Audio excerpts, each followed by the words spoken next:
was time to go to college, I had no parents, and it was suggested that I apply to an organization called JORI, the Jewish Orphans of Rhode Island, and they gave me a $300 scholarship in order to attend nursing school. It was through the support of this organization that was the foundation of who I eventually became. I went to nursing school. I married my late husband. I had 2 children. We had 1 car. We lived in a suburban neighborhood. I worked for an insurance company. I was their fair-haired child. And when we reached $1 million, I put a sign on the office door. We did it. And then I got a new boss, and he took everyone to dinner, but he didn't take me. And I said to him, was there a reason, or was this an accident? And these were his words in front of other people. The last woman who worked for me screwed me, and you're not going to be the next one. And I knew my time was limited. So I went to a lawyer and said, this is what happened. And he said, you can file an EEOC complaint, or you can get on with your life. I had a dream of starting my own company. And I did that. I started a company in a rented office space, and I began to hire. And after the first week, I had so much business, I didn't know what to do. That was the beginning of a company called Comprehensive Rehabilitation Associates, CRA.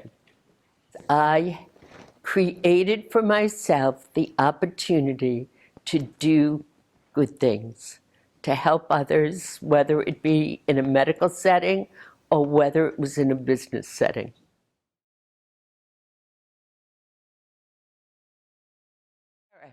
So I had been in business for maybe 20 years as the CEO of a growing company.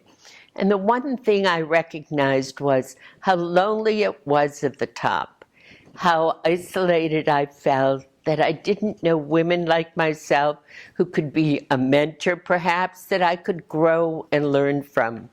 And so one day I gathered around me 13 successful women in Boston from a variety of backgrounds, and I said to them, everyone in town asked you for something. Wouldn't it be nice if we formed our own not-for-profit and did what we do best, which is helping other women to grow?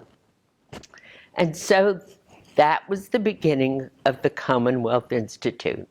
We started with building forums, groups of women from 10 to 12 in a group, to help mentor them, to act as their board of advisors, but more importantly, to give them a safe place to talk away from work. We grew by leaps and bounds, primarily because of word of mouth, but also because of our corporate sponsors who supported us, gave us advice, and were there to help us.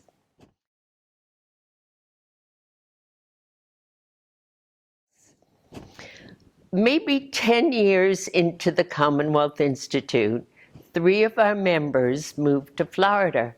And we said, what a great opportunity to help women grow in another part of the country. We gathered a group of interested women. We told them what we were doing and said, whoever is really interested, let's talk about forming an advisory board. And so the Commonwealth Institute of South Florida began.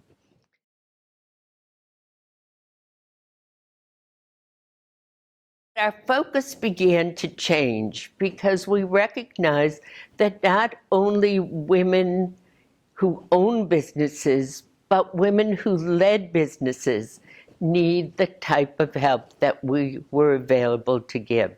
And so a new program was born called Strategies for Success that was almost immediately successful because corporations began to realize that they had to do something of women's retention, of helping them develop into leaders, and they needed a pipeline within their companies to grow. Yep. Retaining women, that's one of the most critical things, is how do you retain your employees? Right. So as we continue to grow, we also recognize that maybe it was time to change our name. Today, you've heard the unveiling of our new label called Women's Edge. It speaks to the fact that women in business need to support one another. They need to have the opportunity to grow, and we need to recognize that women adds another dimension to the management of corporations.